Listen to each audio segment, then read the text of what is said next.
गुरु परंपरा और हनुमान जी की कृपा क्या होती है, शायद हनुमान जी ने और गुरु ने हमको चुना ये ललकार कर बताने के लिए, हमें लगता है हमारा। तो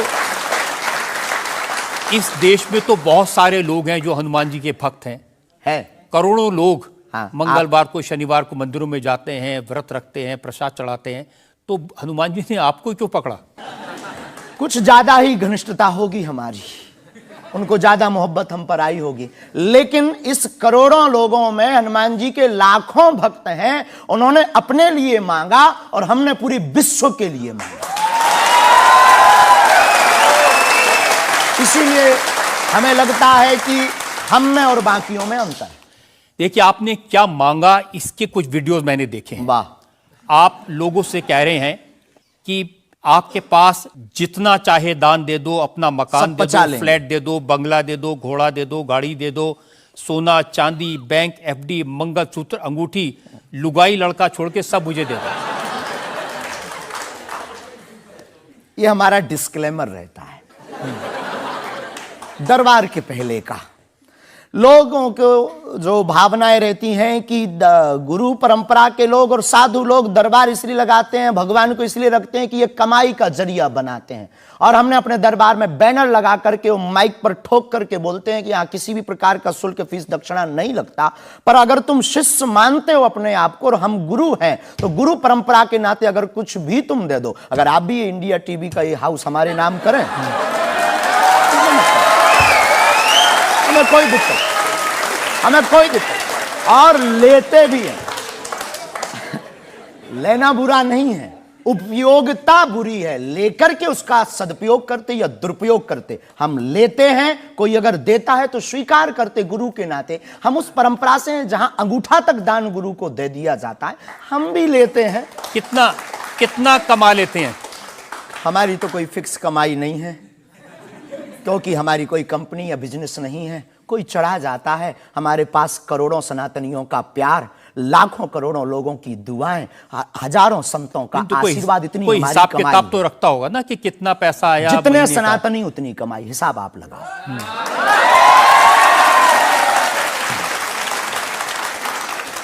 ज्यादा बातें इसलिए होती हैं कि आप जो स्टंट करते हैं पब्लिसिटी के लिए, आप ऐसी ऐसी बातें कह देते हैं।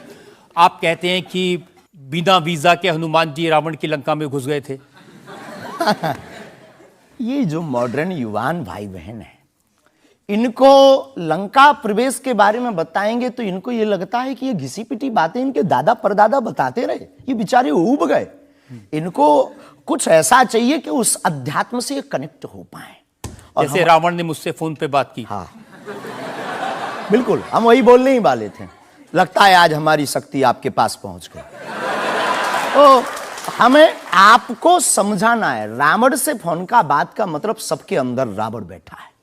कोई ऐसा दुनिया में नहीं जो गलत कृत्य देख रहा, गलत कर रहा और सच जानते हुए चुप है, वो रावण की दृष्टि का आदमी।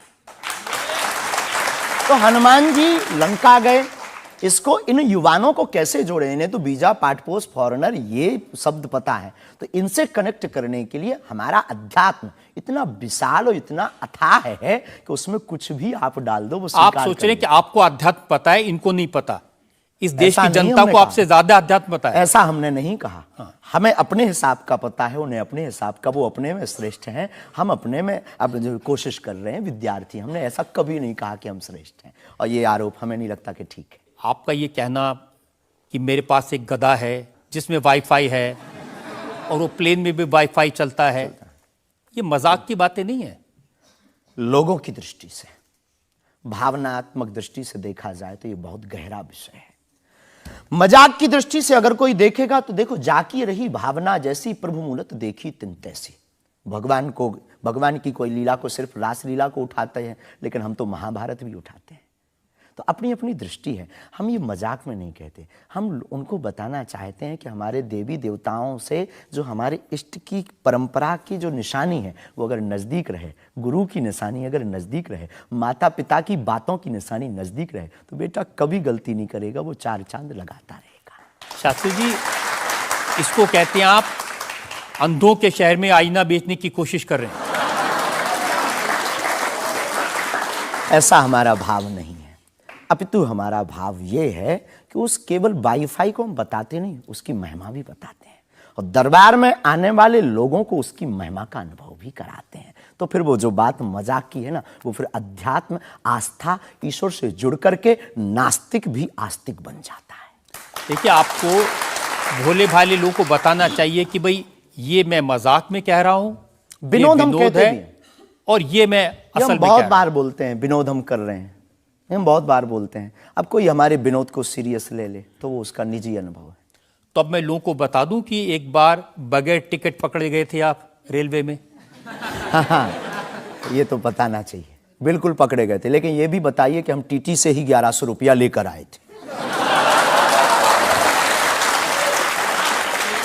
उसी टीटी से लेकर आए थे, और जिस वाईफाई की आपने चर्चा की उसी वाईफाई की दम पर उसके बाप का नाम बताकर लेकर आए थे।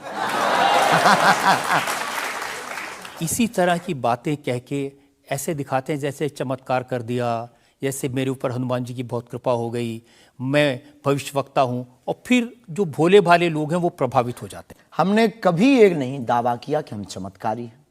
आज भी आपकी अदालत में हम कहते हैं कि हम कोई चमत्कारी नहीं है, हम कोई ईश्वर नहीं है, हम कोई महात्मा नहीं है, हम एक आम इंसान हैं। लेकिन हमारी अपने इष्ट के प्रति आस्था, ऋषि परंपरा के प्रति आस्था है। जो महर्षि वाल्मीकि से पत्र दरबार की महिमा चली है, उस महिमा का हम अनुकरण करते हैं और उस आस्था में उलझनों में का रास्ता मिल जाता है तो उसे आप चाहे चमत्कार मानिए अथवा फिर आप अपनी बुद्धि से जो जिसने जो जाना वो हमें माना। देखिए शास्त्री जी, बहुत सारे ऐसे लोग हैं, गरीब हैं, परेशान हैं, बीमारियों से थके हारे हैं, डॉक्टर से आशा छूट जाती है, हॉस्पिटल से आशा छूट जाती है, वो आपके पास आते हैं, वो सोचते हैं यहाँ इलाज मिलेगा। किसी का बच्चा बोल नहीं सकता, किसी का बच्चा चल नहीं सकता, वो लोग बड़ी आस्था विश्वास लेके, जो मैंने जानकारी हासिल की, वो आते हैं, सोचते हैं कि यहाँ से शायद उन्हें कोई रास्ता दिख जाएगा, और उन्हें मिल जाता है। जो आते हैं श्रद्धा पूर्वक आते हैं। देखो, जिंदगी में अगर वो परेशान है और डॉक्टर से परेशान होकर के या कहीं से भी निराश होकर के आया और उसे कुछ मिले ना मिले, हम ये तो नहीं कहते, जिसकी जितनी निष्ठा उसको उतना हमारे बागेश्वर बालाजी के दरबार में मिलता। और अगर नहीं मिलता, और अगर उसे जीवन जीने की अगर डांडस और सात्तावना मिलती है, तो क्या ये भी कम है?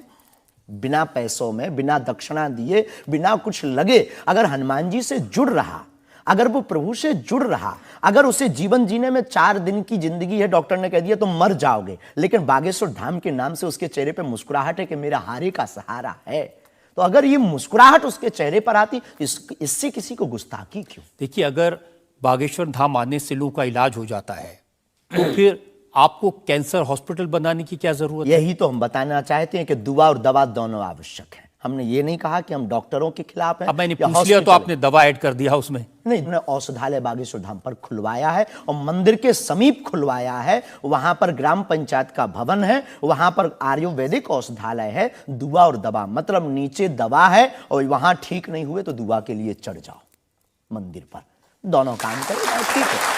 और ये कोई नई बात नहीं है, हमने ऐड नहीं की, डॉक्टर खुद ऐड करता है, ऑपरेशन करता है, जब ठीक नहीं होता तो वो भी कहता है तुम भी प्रार्थना करो। लेकिन ये सही है कि जिस इलाके में आप हैं उस इलाके में बहुत सारे ऐसे लोग हैं जो इसी तरह पर्ची निकालते हैं, जो इसी तरह दुआ की बात करते हैं। पूरे भारत में ऋषि परंपरा के अनेक लोग हैं, बहुत लोग तो नहीं कह सकते, पर अनेक लोग पूरे भारत में हैं। और केवल हमारे इलाके में नहीं, पूरे भारत में।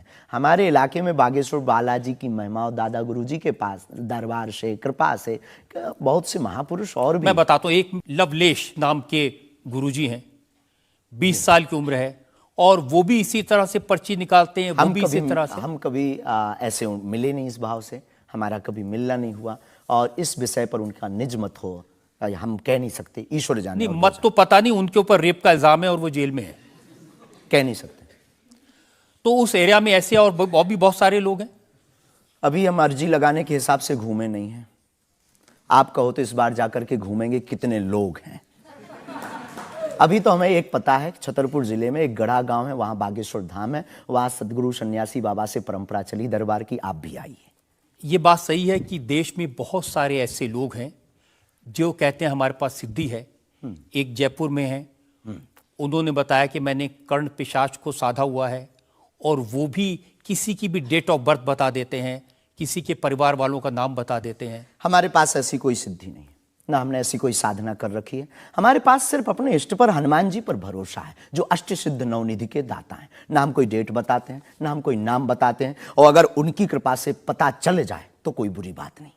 जनता में जो लोग सवाल पूछना चाहते हैं, आमतौर पर क्या होता है कि संत का नाम आते ही हमारे माइंड में एक इमेज बनती है कि गाड़ी होगी, बहुत ही जो उनकी वेशभूषा होगी बहुत ही सिंपल और सरल होगी, लेकिन आपकी वेशभूषा देख के, टोपी देख के लगता है एकदम कलरफुल रहता है। आपकी दुनिया ही रंगीन है तो साधु को भी रंगीन होना चाहिए। बहुत बढ़िया, बहुत बढ़िया। जब 7 रंगों की भरी दुनिया है माय डियर सिस्टर, 7 रंगों से भरी दुनिया है, तो मुझे क्या दिक्कत है? और हम कोई साधु नहीं, हम कोई महात्मा नहीं, ना हमने चोला ले रखा है। हम एक वर्ण व्यवस्था की बात नहीं करेंगे, हम एक गुरु के शिष्य हैं और आम इंसान हैं। और अगर कोई सरनेम पूछे तो हम शुक्ल वंशीय सरयूपारी ब्राह्मण है। तो जो 7 ब्राह्मणों की वेशभूषा है वो हमने धारण की, गुरु के नाते हमने ये पादुका अपनी एक परंपरा को निर्वाहन करने के लिए धारण की। और टोपी कोई आया तो दे गया, अगर आप कुछ दो बहन हमें तो वो भी स्वीकार है। आप चाहो तो कुछ हमें पहनने को दे सकते हो, हम पहन लेंगे। एक वेबसाइट ने लिखा कि ये जो टोपी पहनते हैं ये पहनाने वाले से भी कुछ गुरु दक्षिणा लेते हैं। जो कपड़े पहनते हैं, जो कपड़े जिसके दिए पहनते हैं, उससे भी कुछ पैसा लेते हैं। आज तक ऐसा कोई मिला नहीं है, खोज जारी है।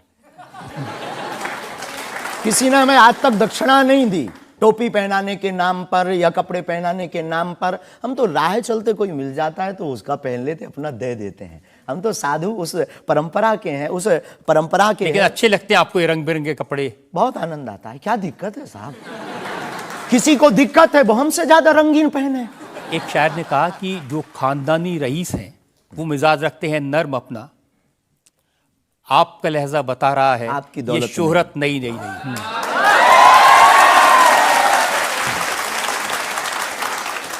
लोगों को लगता है, हमें लगता है कि हमारे जीवन में न हमें धन प्रिय है, न मान प्रिय है, न सम्मान प्रिय है, हमें हनुमान प्रिय है। और हमने जब से जन्म लिया तब से हम धनवान हैं, क्योंकि हमारे हनुमान हैं। और दुनिया का प्रत्येक हनुमान भक्त धनवान है जिसके जीवन में हनुमान है। और वो निर्धन है इस दुनिया में जिसके जीवन में भगवान नहीं, वो निर्धन है। और अगर बाप हनुमान हो और धनवान हनुमान हो और उनका भक्त अगर रंगीन ना हो, पीला लाल ना हो, जब हनुमान जी लाल देह लाली से हो सकता तो लाल पगड़ी क्यों नहीं हो सकती? ये मुझे पता चल गया है कि आप इसी तरह की डायलॉग बाजी करके ही इतने पॉपुलर हुए हैं। आपकी अदालत में अगला इंसान।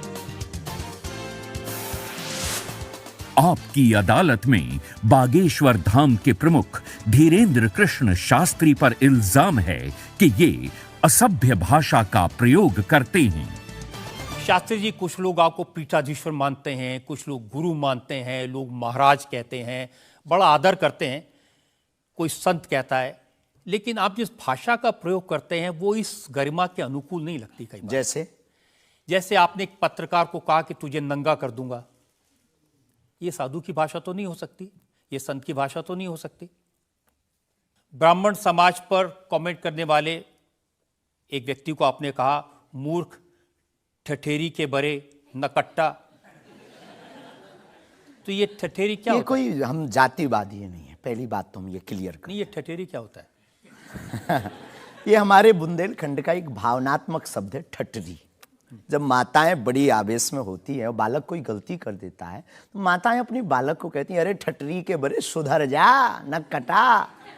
तो हम बहुत गांव के भोले भाले अनपढ़ गवार आदमी हैं, अंगूठा छाप है, ठीक से पढ़ाई की नहीं, तो गवार आदमी है। तो जो माँ की हमारी जो परंपरा है, जो पारिवारिक बोलचाल है, उस पारिवारिक बोलचाल में अगर कोई साधु के ऊपर टिप्पणी उठाएगा, रामचरितमानस पर टिप्पणी उठाएगा या भगवान पर टिप्पणी उठाएगा, तो स्वभावश सनातनी हिंदू होने के नाते वो लहजा निकल जाता है। और सठे साठ्यम समाचरित, ये भी कौन सी गलत बात है? अगर कोई भगवान को गाली बके और हम उसको श्रीमान जी कहें, रहे स्वामी जी कहें, भगवान कहें, तो हमें तो नहीं लगता कि वो बिना ना मानत जलद जड़ गए 3 दिन बीत, और बोले राम सकोप तब भय बिन हो ये न प्रीत। देखिए, आप अपने आप को बड़े पढ़ा लिखा गवार कह करके तो नहीं छुप सकते उसके पीछे। आपने उनसे कहा कि तू मुझे मिल जा, मैं तुझे मसल दूंगा। बहुत अच्छा, हाँ, ये हमने कहा ये तो अच्छी भाषा तो नहीं। क्योंकि उन्होंने कथावाचकों को पाखंडी कहा था, जिस विषय पर आपने ये पिन किया है। उन्होंने कथावाचक, हमने कहा कथावाचक हो सकते पाखंडी, पर पर्टिकुलर नाम लीजिए, सब नहीं हो सकते। इस भारत में जगतगुरु स्वामी रामभद्राचार्य भी है, मुरारी बापू भी कथाव्यास है, पूज्यपाद श्री मलुक पीठाधीश्वर भी कथाव्यास है, उनमें एक दास भी है। ये महापुरुषों पे आज तक कोई इल्जाम नहीं है, और इन महापुरुषों पर इल्जाम नहीं है तो सब कथावाचक। भाई एक पत्रकार गलत हो सकता, सब नहीं हो सकता। हम अगर सबको कहें कि सब पत्रकार ऐसे होते हैं तो ये हमारी धूर्तता होगी। तो उसने सब कथावाचकों को ऐसा कहा था, तब हमने उसको कहा था कि भाई अगर तुम ऐसा कहो तो महापुरुषों के बारे में तो किसी को नहीं कहना चाहिए, तो बात ठीक है, तय है। रामचरितमानस के बारे में नहीं कहना चाहिए तो तय है। तो उसके लिए अगर ऐसा मसला कह दिया समझाने के लिए, वो है तो हमारा आदमी चेला। लेकिन आपने संत तुकाराम के बारे में क्या कहा? संत तुकार को, हाँ। आपने कहा संत तुकाराम की लुगाई रोज उन्हें मारती थी, रोज पीटती थी डंडे से।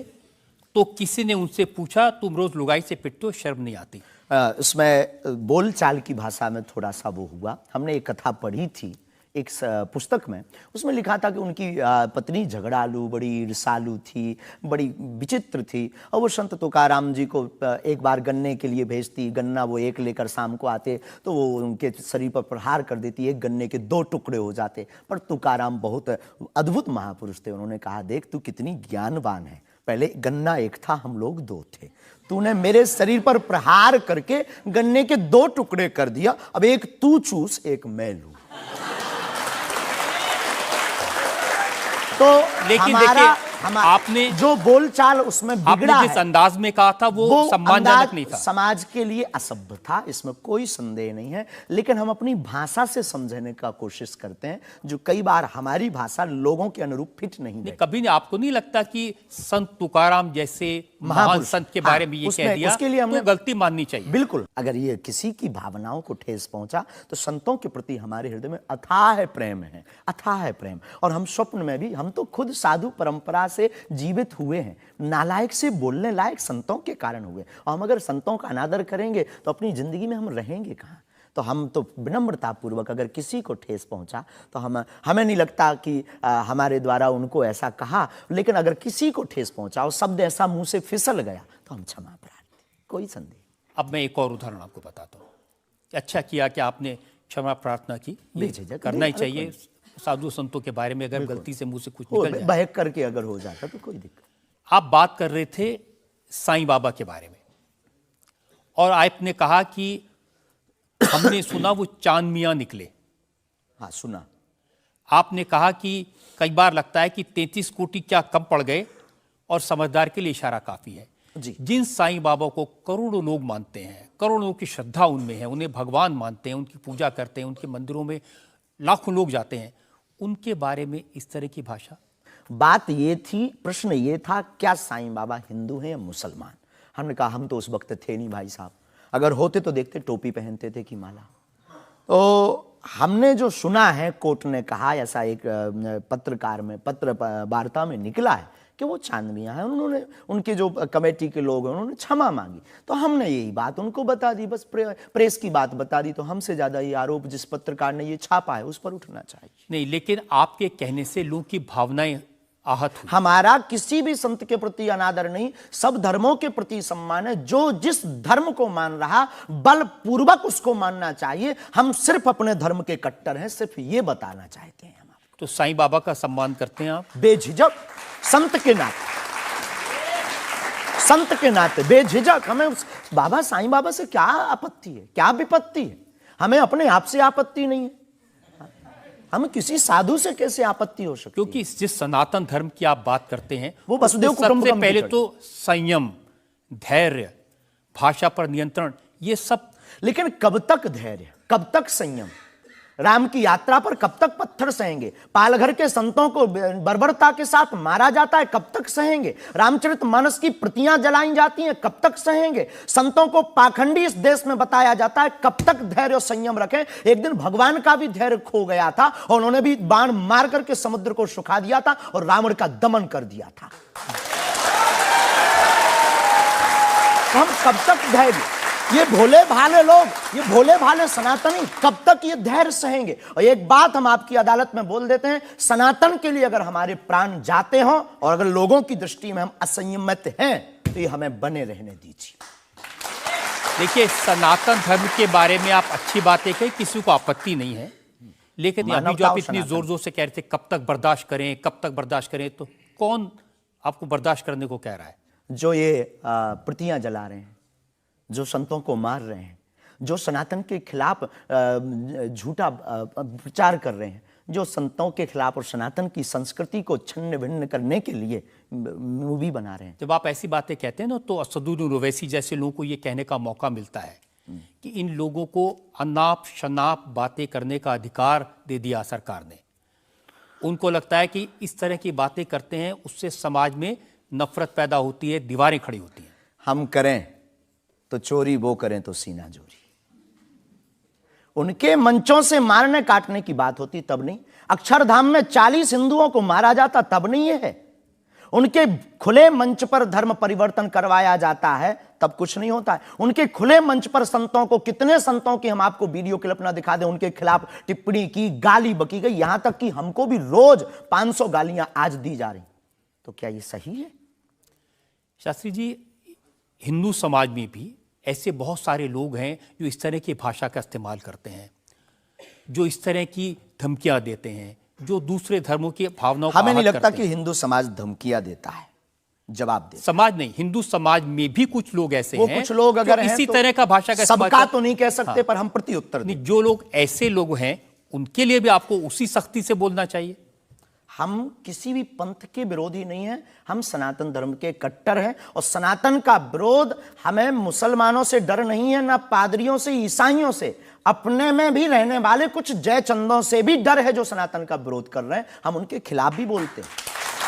और ये जो मसलने वाला विषय है, ये मसलने वाला विषय जो हमने बोला है वो किसी मुसलमान के लिए नहीं बोला, एक हिंदू व्यक्ति के लिए ही बोला जब उसने संतों पर उंगली उठाई थी। और बोलना हमारा, हमें मौलिक अधिकार है, हम भी भारतीय नागरिक हैं। मुसलमानों से कुछ परेशानी है आपको? बिल्कुल भी नहीं, हमारे तो मित्र भी हैं। मैंने तो ये भी कोई सुना कि आपकी बहन की शादी एक मुसलमान से पैसे लेकर सहयोग आपने दी, करवाई हाँ। थी। आज भी हमारा मित्र, अभी 5 दिन पहले ही मिला, चाय भी पी। और हमारा लगभग 500-600 मुसलमान परिवार है जो आत्मा से जुड़े हैं। इस भारत का प्रत्येक नागरिक अपने हृदय पर अगर हाथ रखे ना, अब मीडिया में वो कुछ भी बोले तो उसकी रंगों में राम और कृष्ण का ही ब्लड बह रहा है। तो हम मानवता के पुजारी हैं, हम मानवता के पुजारी हैं, जातियों के या पंथ के पुजारी नहीं। हम इसको लेकर मेरे पास और इल्जाम है। हम एक ब्रेक के रुकेंगे और ब्रेक के बाद आपकी अदालत में धीरेन्द्र के शास्त्री पर इल्जामात और सवाल आपका एक और आपकी अदालत में अगला इल्जाम। आपकी अदालत में बागेश्वर धाम के प्रमुख धीरेन्द्र कृष्ण शास्त्री पर आरोप है कि ये अपने विरोधियों को धमकी देते हैं। शास्त्री जी, सुना है कि विरोधियों को धमकी दे रहे थे आप, लेकिन आजकल आपको भी धमकियां मिलने लगी हैं। आपको भी लोग कह रहे हैं कि जान को खतरा है। हाँ, ये कोई नई बात नहीं है। इस भारत में जब जब भी सनातन की बात किसी ने पुरजोर तरीके से उठाई है तो उसको मिटाने के लिए और उसको डिगाने के लिए तरह तरह के स्वांग और षड्यंत्र, तरह तरह के प्रायोजित ढंग से उसको फंसाने के उपाय किए गए हैं। लेकिन सिर पर सीताराम, फिकर फिर क्या करना। और रही बात धमकी की, तो साधु परंपरा में या हम अपनी गुरु परंपरा में कभी किसी को धमकी नहीं देते हैं। हम सिर्फ ये कहते हैं कायदे में रहोगे तो फायदे में रहोगे। आपके लिए सुरक्षा की मांग करने के लिए आपके समर्थकों ने जंतर मंतर पर एक प्रदर्शन किया, उसका वीडियो मैंने देखा है। और जो लोग बागेश्वर धाम के नाम पर वहां प्रदर्शन कर रहे हैं वो कह रहे थे अब चाकू छोड़ो, तलवारें रखो, अब इन लोगों को गोली मारो। और वो लोग बहुत ही हिंसक भाषा का इस्तेमाल ये बिल्कुल भी कतई हमें पसंद नहीं है और इसकी छूट हमने कदापि किसी को नहीं दी है। क्योंकि हम स्वयं ये कहते हैं कि जिंदगी में याद रखना, सनातन धर्म वो धर्म है जो अहिंसा का पुजारी है और हम हिंसा के पक्षधर नहीं है। क्योंकि हिंदू का अर्थ ही होता है जो हिंसा का दमन करे। लेकिन आपने तो कुछ रिएक्ट ही नहीं किया। वो आपके स्पोक्स पर्सन हैं, उन्होंने कहा कि अरे तुम सब कब मारोगे, जब सब मर जाओगे, ईसाइयों को मुसलमानों को कब मारोगे। नहीं, ये बात बिल्कुल गलत है, क्योंकि सबको जीने का अधिकार है और हमें ऐसी कोई जानकारी नहीं लगी और हमारी तरफ से कोई लोग नहीं गए। लेकिन मैंने पूरे आपको भारत में जानकारी लोग- दे दी, आप चाहें तो मैं आपको वीडियो भेज दूंगा, वो देख लीजिए। बिल्कुल, हम एक बार बोलेंगे उनको, बेझिझक बोलेंगे। हम कभी इसके पक्षधर नहीं है। हम भारत में बहुत प्रेम और बहुत ही अहिंसा पूर्वक जीवन के पक्षधर हैं, इसलिए हमने हिंदू राष्ट्र की मांग की है। इतने अहिंसा के पक्षधर हैं आप, आपने खुद एक बार कहा कि अब सब हिंदू अपने हाथ में हथियार उठा माला और भाला रखो, ये तो हमारी देवी देवताओं के भी हाथ में है। प्रत्येक भगवान के हाथ में, किसी के हाथ में मुगदर है, त्रिशूल है, उनसे भी लोगों को आपत्ति होगी जिन्हें दिक्कत है। हम सुरक्षा करना, भारतीय संविधान में भी हथियार देने का लाइसेंस दिया जाता है, उसको बंद करवाया जाए। जो हथियार देने का लाइसेंस है वो इसलिए आत्मरक्षा के लिए। आत्मरक्षा के तो लिए। हम भी आत्मरक्षा के लिए भाला रखवा रहे हैं। हमारी क्षमता नहीं ना बंदूक लेने की, साहब गरीब आदमी है।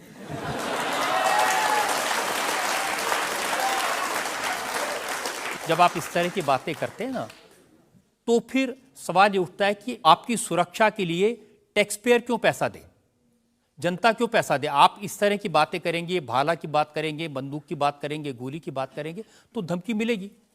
हाँ मिलेगी, लेकिन हमने कभी बंदूक की बात नहीं की, हमने भाला और माला की बात की। और रही बात सुरक्षा की, तो प्रत्येक नागरिक की सुरक्षा करने की जिम्मेदारी भारत सरकार की है और हमें अपने इष्ट और भारत की सरकार पर भरोसा है, वर्तमान सरकार पर भरोसा है। साधु संत के तुम रखवारे, असुर निकंदन राम दुलारे, एक तो हमारा पहला भरोसा ही है। हमारे इष्ट हमारे हनुमान जी है और हमारा ये धमकी नहीं है। और बार बार मरना नहीं, एक बार बचना नहीं, तो डरना किस बात का? तो जब तक जिएंगे, प्राण अगर जाते हो चले जाएं, पर सनातन की चर्चा, घर घर राम पहुंचाने की चर्चा नहीं हम छोड़ेंगे। वो 50 उपाय कोई कर ले।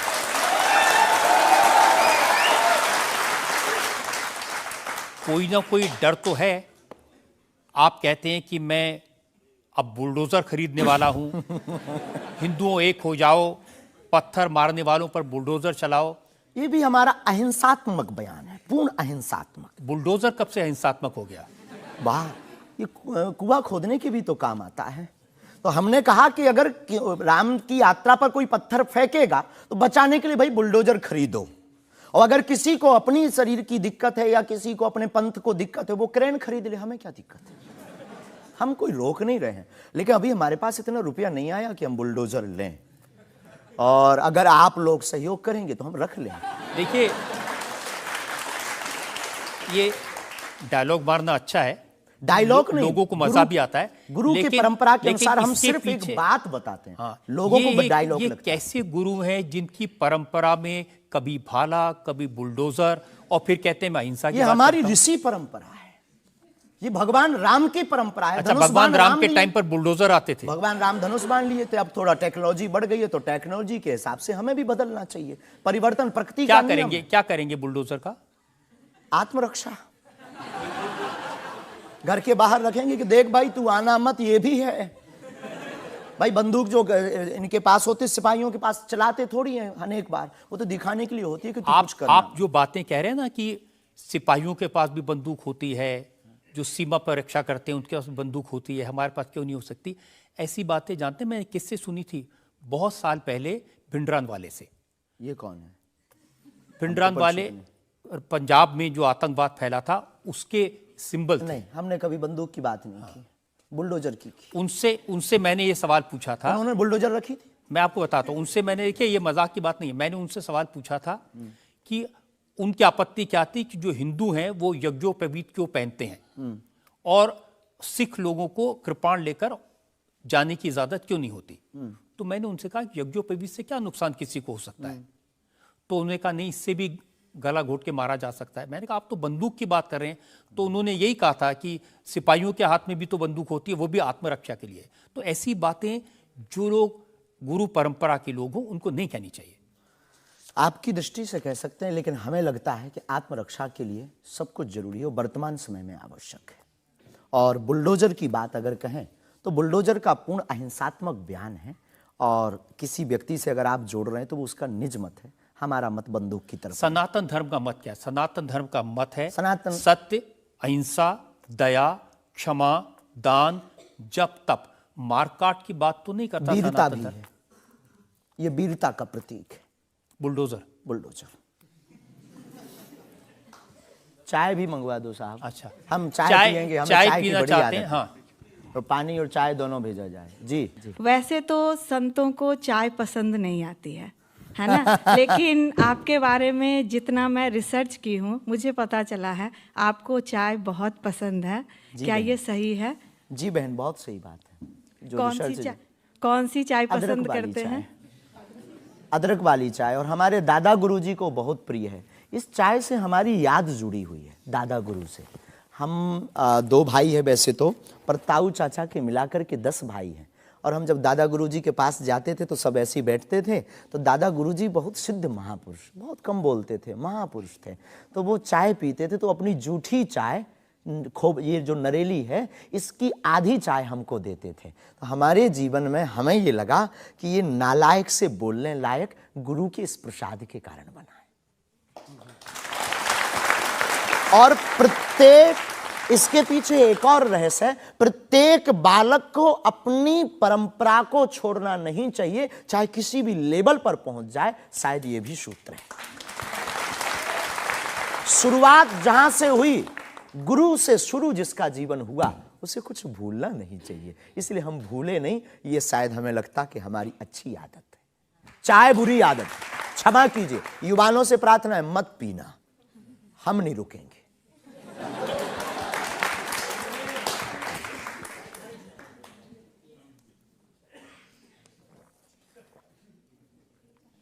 और हमारे दादा गुरु ने तो श्लोक भी बनाया है, कहो तो सुनाऊं।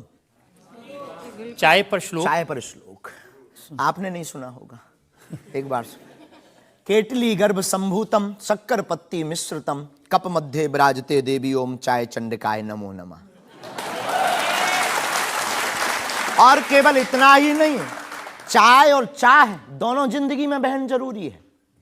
चाय हमारे लिए जरूरी है क्योंकि हमें लगता कि चाय से गुरु की याद आती है, और जिससे ईश्वर की याद आए वो बुरी चीज भी अच्छी है।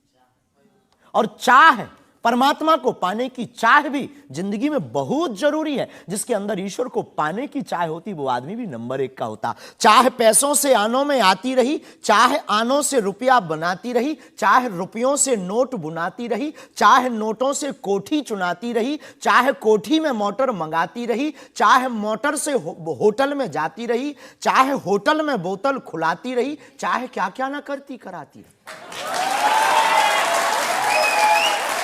चाहे मोटर से होटल में जाती रही, चाहे होटल में बोतल खुलाती रही, चाहे क्या क्या ना करती कराती रही, चाहे पाली जिन्होंने वो पीले हुए, चाहे छोड़ी जिन्होंने वो रसीले हुए, चाहे जी से लगी जी जरा हो गया, चाहे हरी से लगी जी हरा हो गया। अब एक ही चाहे हमको चाहिए, वो अगर चाहे हनुमान जी तो फिर क्या चाहिए।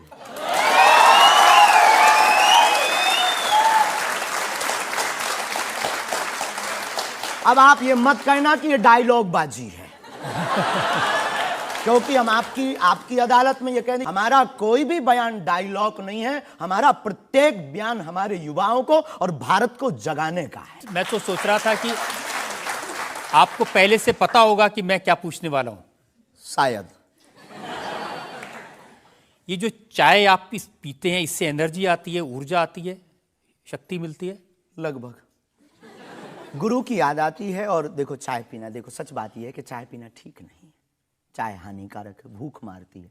लेकिन हम 24 घंटे में 18 घंटे सेवा करते हैं, लगभग 17 घंटे गद्दी पे बैठते बोलते हैं। भूख लगेगी तो नींद आएगी, नींद को मारने का एक बहुत अच्छा उपाय है चाय पी लेंगे। भूख कम तो हम ज़्यादा समाज सेवा कर पाते हैं, हमें ऐसा लगता है, पर डॉक्टरी भाषा में ये ठीक नहीं है। तो ये सिर्फ समाज सेवा के काम आती है, या फिर जैसे शाहरुख खान की फिल्म पठान को आपने क्रिटिसाइज किया, वो भी चाय का असर था? चाय कोई नशा नहीं है, लेकिन अगर आप उसकी बात करें तो हमने सिर्फ सनातन की बात की कि हमारे सनातन पर भगवा रंग ही बेशरम क्यों बार बार। एक फिल्म 1987 के लगभग आई थी, संतोषी माता की फिल्म। संतोषी माता की फिल्म आने के बाद लोगों की भावना इतनी दृढ़ होगी कि शुक्रवार को टमाटर और नींबू बिकना कम हो गए। और अगर आप सनातन के खिलाफ, आपको याद होगा, और अगर सनातन के खिलाफ कोई मूवी बनाओ तो मंदिरों में, भगवान के चरणों में और माता पिता और गुरु के प्रति आस्था लोगों की कम हो जाएगी। इसलिए बार बार हमारी संस्कृति, हमारे सनातन और हमारे भगवान राम को टारगेट ना किया जाए। देखिए, बिना देखे आपने फैसला कर लिया कि वो भगवान राम को टारगेट किया गया है, सनातन को टारगेट किया गया है। भगवा रंग तो देखने की जरूरत ही नहीं है, खून ही भगवा है। रंग से किसी धर्म को जोड़ना ये तो ठीक नहीं। ये देश तिरंगे का देश है और तिरंगे में तीनों रंग हैं। बिल्कुल है, और सब रंगों का सम्मान करना चाहिए। तो है। तो हमने कभी, अच्छा तो भगवा रंग, हरा रंग भी तो बेशर्म हो सकता है। हाँ, क्यों नहीं हो सकता? हो सकता है ना। हाँ। बस यही हमारी मांग है। देखिए, ये इस तरह की जो मांगे करते हैं ना, उसी पर मुझे आपत्ति है। आप कहते हैं ये भारत राष्ट्र हिंदू राष्ट्र बने, बेझिझक बने, हिंदू राष्ट्र बनेगा। ये जातिवाद, हम जातिवाद के खिलाफ हैं।